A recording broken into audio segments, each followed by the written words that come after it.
After the wins yesterday, the T20 World Cup, Australia over Namibia and India over USA both sealed their spots in the Super 8s and will have a go at each other. As per the fixtures a little later, revenge will be on the cards for India then for their loss in the ODI World Cup final. But there is still some time for that because Australia is already making more headlines. And no, it was not just for their clinical victory over Namibia. It's for a comment that their fast bowler Josh Hazelwood chose to make about England's qualification hanging in the balance.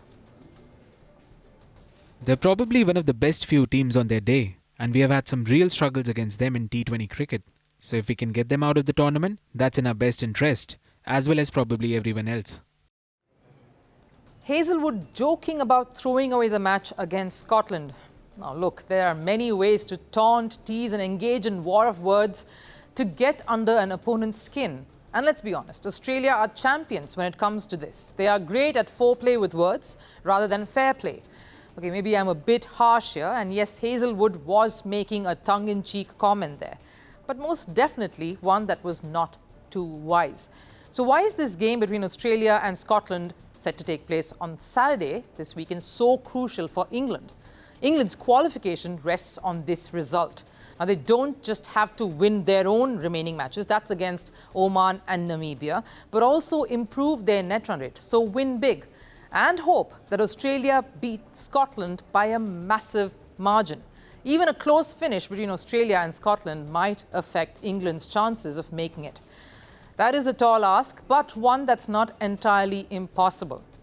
Sure, the Ashes rivalry is an undercurrent in this scenario. There is enough acrimony and bad blood between these two cricketing nations for Australia to rib and sledge England. Everyone remembers the Johnny Bairstow controversial dismissal by Alex Carey that made waves even in political circles, with the prime ministers of the two countries, Anthony Albanese and Rishi Sunak, trying to make light of this. But maybe Hazelwood did not realize the implications of this one here. And if this was a seemingly innocent jibe, an ill-timed one nevertheless, here's what former Aussie cricketer was caught saying on a digital platform.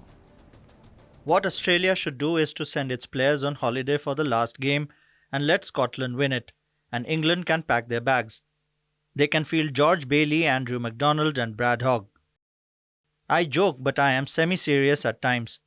England are a fantastic white ball side, and if we have control on not having them there, see you later. This coming from the master of sledging and chirping is not surprising. Tim Paine, a temporary Australia captain for the country when the whole sandpaper gate happened after David Warner and Steve Smith were suspended. But seriously, getting back to this comment here that's made a lot of waves, Australia doesn't seem to be learning. I mean, to be fair, there are times when they say stuff that Australia are able to follow up on, like when Pat Cummins said he would silence the Indian crowd at the massive Ahmedabad stadium on the day of the ODI World Cup final, and they did.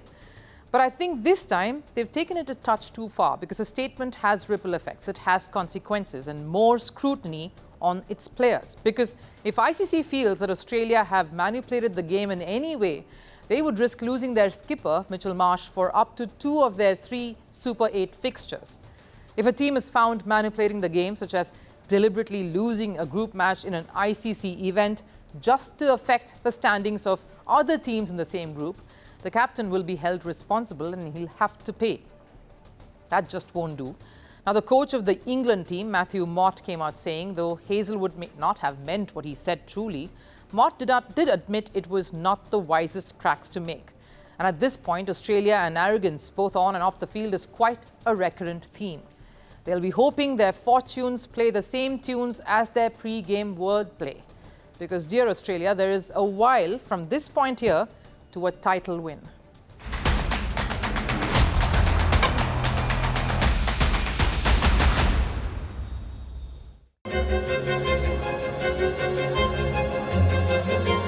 Fan of Italy's famous cuisine? Well, we are serving it with a side of diplomacy. As G7 leaders gather in southern Italy, Vantage is taking you to the heart of the action. What's the agenda? Who's invited? And how is Italy preparing for it? Catch the special edition of Vantage throughout this week, only on Firstpost. A first-of-a-kind sports show that's played on a different turf. a first-of-a-kind sports show that will always come up with a winner. Are you looking for perspectives that go beyond the scoreline? Hi, I'm Rupha Ramani, and catch a 360-degree view of the sporting world with me here on Firstpost in our special Firstpost.